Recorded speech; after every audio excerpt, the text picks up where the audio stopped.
कल अपना potty boy Shawn गुल्ली और बुल्ली के घर आया था कंप्यूटर पे गेम्स खेलने के लिए, और आज शाम 5 बजे शॉन को अपने घर जाना था। लेकिन शाम होते ही मौसम खराब हो गया और धीमी धीमी बारिश शुरू हो गई। शॉन 2 घंटे से बारिश रुकने का इंतजार कर रहा है, लेकिन बारिश बंद ही नहीं हो रही।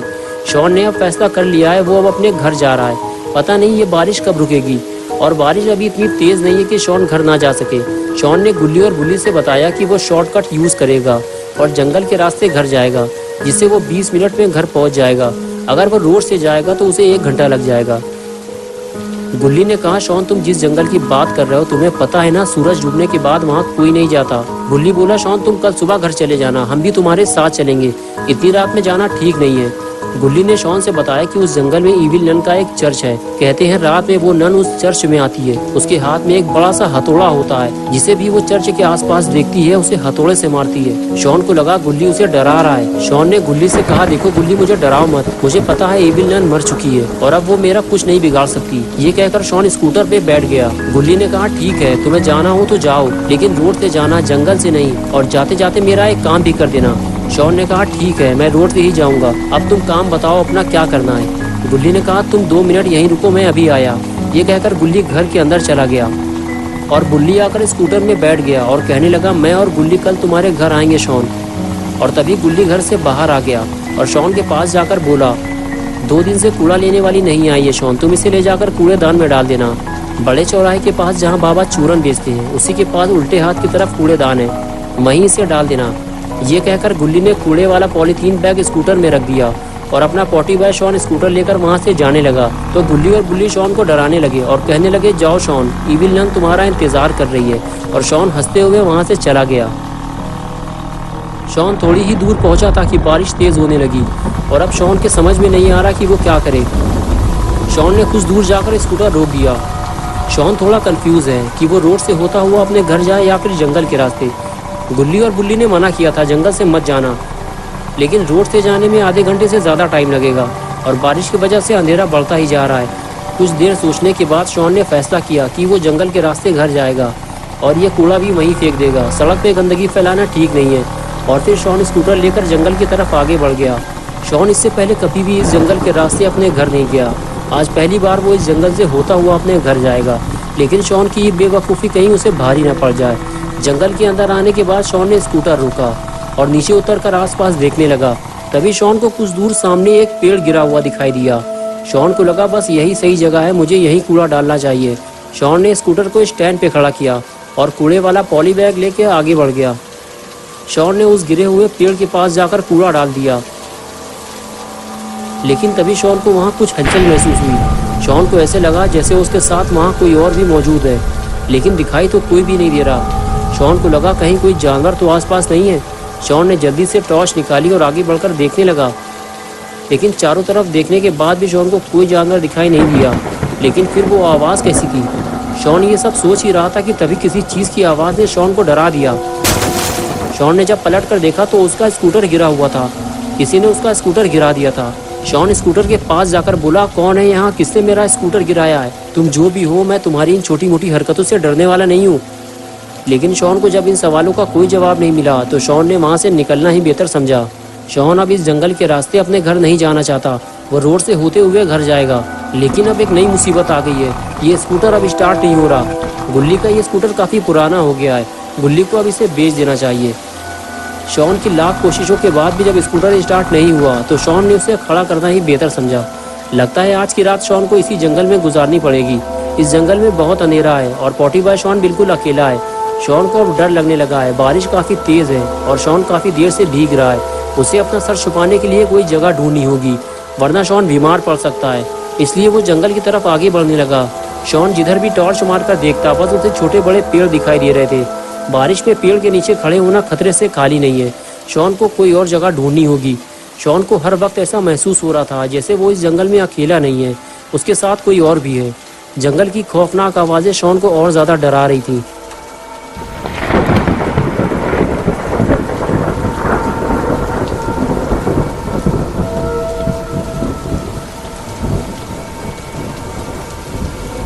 कुछ दूर चलने के बाद आखिर शॉन को वो पुराना चर्च मिल गया जिसके बारे में गुल्ली ने शॉन को बताया था। शॉन अंदर जाकर उस चर्च को देखने लगा। उस चर्च को देखकर ही ऐसा लग रहा था कि वो कोई नॉर्मल चर्च नहीं है। उसके चारों तरफ कब्रें बनी हुई थी, या यूँ कहे कि कब्रिस्तान के बीच में एक छोटा सा चर्च बना हुआ था। पूरे जंगल में बस यही एक ऐसी जगह थी जहाँ शॉन भीगे बिना पूरी रात गुजार सकता था। शॉन अंदर जाकर चर्च को देखना चाहता था, लेकिन चर्च के दरवाजे इस तरह बंद किए गए थे कि कोई अंदर ना जा सके। शॉन आसपास की जगह और कब्रों को टॉर्च मारकर देखने लगा कि इस जगह रात गुजारना ठीक रहेगा या नहीं। और फिर तभी शॉन को गुल्ली और बुल्ली की सारी बातें याद आने लगी। गुल्ली ने शॉन को बताया था कि इस जंगल में एक चर्च है जो कि ईविल नन का है और वो रात में वहाँ आती है। शॉन को अब डर लगने लगा है, कहीं गुल्ली की कही हुई बात सच ना हो जाए। शॉन अब कोई नई मुसीबत में नहीं फंसना चाहता, इसलिए वो यहाँ से जा रहा है। ये जगह कुछ ठीक नहीं लग रही।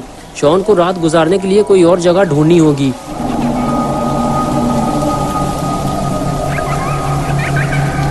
इसलिए शॉन चर्च से बाहर आ गया। शॉन जैसे ही चर्च से बाहर आया, फिर उसे किसी के चलने की आवाज़ सुनाई दी। शॉन को ऐसे लगा जैसे उसके सामने से अभी अभी कोई गुजरा हो। शॉन ने हर तरफ टॉर्च मारकर देखा, लेकिन उसे कोई नहीं दिखा। शॉन टॉर्च लेकर आगे बढ़ गया। कुछ दूर जाने के बाद शॉन को एक पुराना कुआं दिखाई दिया, जिसे सालों से किसी ने इस्तेमाल नहीं किया था। वो एक वीरान कुआं था। शॉन उस कुएं के करीब पहुंचकर उसे देखने लगा। पूरा कुआं काला पड़ चुका था और उसे देखकर ही डर लग रहा था। तभी कुएं के अंदर से आती आवाज ने शॉन का ध्यान अपनी तरफ खींचा। शॉन टॉर्च मारकर कुएं के अंदर देखने लगा। टॉर्च मारते ही आवाज और तेज होने लगी, जिसकी वजह से शॉन का शक यकीन में बदल गया कि कोई तो इस कुएं में जरूर है। शॉन कुएं में टॉर्च मारकर देखता रहा, लेकिन अंधेरा होने की वजह से उसे कुछ भी ठीक से नहीं दिखाई दे रहा था। कुछ देर तक तो कुएं के अंदर से वो आवाजें आती रहीं और फिर बिल्कुल सन्नाटा छा गया। शॉन सोच में पड़ गया कि ये आवाज़ थी किसकी और अचानक से बंद क्यों हो गई, और आखिर कुएं के अंदर था कौन? कहीं कोई जानवर तो कुएं के अंदर नहीं गिर गया? शॉन कुएं के अंदर जाकर देखेगा कि कुएं के अंदर था कौन। शॉन कुएं में लगी सीढ़ी के सहारे कुएं के अंदर उतरने लगा, लेकिन कुएं के अंदर जाना कहीं शॉन को भारी ना पड़ जाए। शॉन जैसे जैसे नीचे उतरता जा रहा है, वैसे वैसे अंधेरा भी बढ़ता जा रहा है, और शॉन नहीं जानता कि ये कुआं कितना गहरा है। शॉन टॉर्च मारकर देखता है, लेकिन कोई फायदा नहीं। अंधेरे में शॉन को कुछ दिखाई नहीं दे रहा। शॉन को अभी और नीचे जाना होगा, लेकिन कुएं के ज़्यादा अंदर जाना शॉन के लिए खतरा बन सकता है। दम घुटने से शॉन की मौत भी हो सकती है। लेकिन ये क्या, सीढ़ी के कुछ स्टेप्स टूटे हुए हैं। अब शॉन और नीचे नहीं जा पाएगा। अगर शॉन ने ज़बरदस्ती नीचे उतरने की कोशिश की तो हो सकता है शॉन सीढ़ी से नीचे गिरकर कुएं में डूब जाए। कुछ देर रुकने के बाद शॉन ने कुएं से बाहर निकलना ही बेहतर समझा और वो सीढ़ी के सहारे बाहर निकलने लगा। शॉन कुएं के अंदर अकेला आया था, लेकिन कुएं से बाहर वो अकेला नहीं जाएगा। कोई और भी है जो शॉन के साथ साथ कुएं से बाहर निकलने वाला है।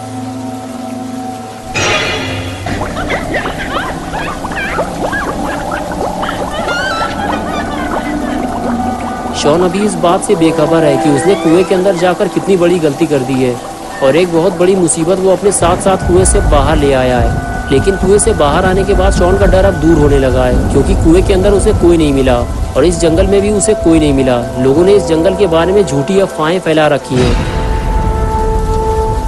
इस जंगल में आना और चर्च में जाना बिल्कुल सेफ है, इसलिए आज की रात शॉन चर्च में गुजारेगा।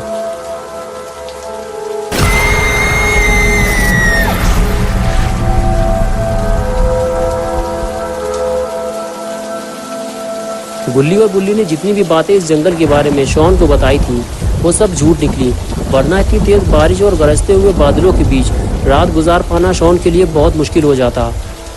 शॉन काफ़ी थक चुका है, उसे नींद भी आ रही, लेकिन उसे समझ में नहीं आ रहा कि वो आराम कहाँ करे। चर्च के चारों तरफ तो कब्रिस्तान बना हुआ है और शॉन कब्रों के बीच आराम नहीं करना चाहता। कहीं किसी मुर्दे ने कब्र से बाहर निकलकर शॉन को पकड़ लिया तो क्या होगा। शॉन ने सोचा इससे तो बेहतर है कि वो चर्च की सीढ़ियों पर बैठकर आराम कर ले। फिर वो चर्च की तरफ आगे बढ़ गया और सीढ़ियों पर बैठकर आराम करने लगा। तभी शॉन को नींद आ गई और वो सो गया।